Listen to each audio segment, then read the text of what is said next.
ಭಾರತದ ಸ್ವರ್ಗ ಎಂದೇ ಪ್ರಖ್ಯಾತಿ ಪಡೆದಿರುವಂತಹ ಕಾಶ್ಮೀರದ ಪಹಲ್ಗಾಮ್ನ ಮೇಲೆ ನಡೆದ ಉಗ್ರರ ಅಮಾನವೀಯ ದಾಳಿಯನ್ನು ಖಂಡಿಸಿ ಕೊಪ್ಪಳದ ಮುಸ್ಲಿಂ ಬಾಂಧವರು ಮತ್ತು ಮುಸ್ಲಿಂ ಮುಖಂಡರು ನಿನ್ನೆ ರಾತ್ರಿ ಶಾಂತಿಯುತವಾಗಿ ದೀಪ ಬೆಳಗುವ ಮೂಲಕ ಕೊಪ್ಪಳದ ಅಶೋಕ ವೃತ್ತದ ಬಳಿ ಹುತಾತ್ಮರಾದ ಭಾರತೀಯರಿಗೆ ಮೌನ ಸಂತಾಪವನ್ನು ಸೂಚಿಸಿದ್ದಾರೆ.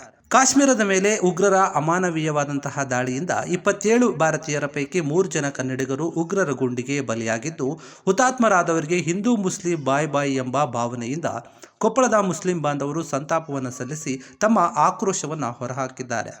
ಇದೇ ವೇಳೆ ಕೊಪ್ಪಳ ನಗರದ ನಗರಸಭೆಯ ಅಧ್ಯಕ್ಷರಾದಂತಹ ಅಮ್ಜದ್ ಪಟೇಲ್ ಮತ್ತು ಕೊಪ್ಪಳದ ಇತರ ಮುಸ್ಲಿಂ ಮುಖಂಡರು ಹುತಾತ್ಮರಿಗೆ ಸಂತಾಪವನ್ನು ಸಲ್ಲಿಸಿ ಮಾತನಾಡಿ, ಇದೊಂದು ಭಾರತದ ಇತಿಹಾಸದಲ್ಲೇ ನಡೆದಂತಹ ಅಮಾನವೀಯವಾದಂತಹ ಮತ್ತು ಅತ್ಯಂತ ಹೇಯ ಕೃತ್ಯ. ಈ ರೀತಿಯ ಉಗ್ರರ ದಾಳಿಯನ್ನು ನಾವೆಲ್ಲ ತೀವ್ರವಾಗಿ ಖಂಡಿಸುತ್ತೇವೆ. ದಾಳಿ ಮಾಡಿದ ಉಗ್ರರು ಯಾವ ದೇಶದಲ್ಲೇ ಅಡಗಿರಲಿ, ಅವರನ್ನು ಹುಡುಕಿ ಸಿಕ್ಕಲ್ಲಿಯೇ ಗುಂಡು ಹಾಕಿ ಕೊಂದು ಹುತಾತ್ಮರಾದಂತಹ ನಮ್ಮ ಅಣ್ಣ ತಮ್ಮಂದಿರ ಆತ್ಮಕ್ಕೆ ಶಾಂತಿ ಮತ್ತು ಅವರ ಕುಟುಂಬಕ್ಕೆ ನ್ಯಾಯವನ್ನು ಒದಗಿಸುವಲ್ಲಿ ಕೇಂದ್ರ ಸರ್ಕಾರ ಸಂಪೂರ್ಣ ಕಾರ್ಯಾಚರಣೆಯನ್ನ ಮಾಡಬೇಕಾಗಿದೆ.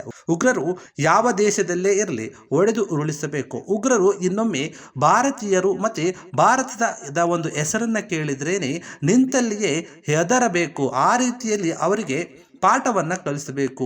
ಕ್ರೂರವಾಗಿ ಗುಂಡಿಕ್ಕಿ ಕೊಂದು ಪ್ರತೀಕಾರವನ್ನು ತೀರಿಸಿಕೊಳ್ಳಲೇಬೇಕು. ನಾವೆಲ್ಲರೂ ಕೂಡ ಕೇಂದ್ರ ಸರ್ಕಾರದ ಪರವಾಗಿದ್ದೇವೆ, ನಾವು ಕೇಂದ್ರ ಸರ್ಕಾರಕ್ಕೆ ಬೆಂಬಲವನ್ನು ಸೂಚಿಸ್ತೇವೆ ಅಂತ ಮುಸ್ಲಿಂ ಮುಖಂಡರು ತಮ್ಮ ಆಕ್ರೋಶವನ್ನು ಹೊರಹಾಕಿದ್ದಾರೆ. ಇದರ ಜೊತೆಗೆ ಹುತಾತ್ಮರಾದ ಭಾರತೀಯರಿಗೆ ಮತ್ತು ಕನ್ನಡಿಗರಿಗೆ ದೀಪ ಹಚ್ಚಿ ಮೌನ ಸಂತಾಪವನ್ನು ಸಲ್ಲಿಸಿದ್ದಾರೆ.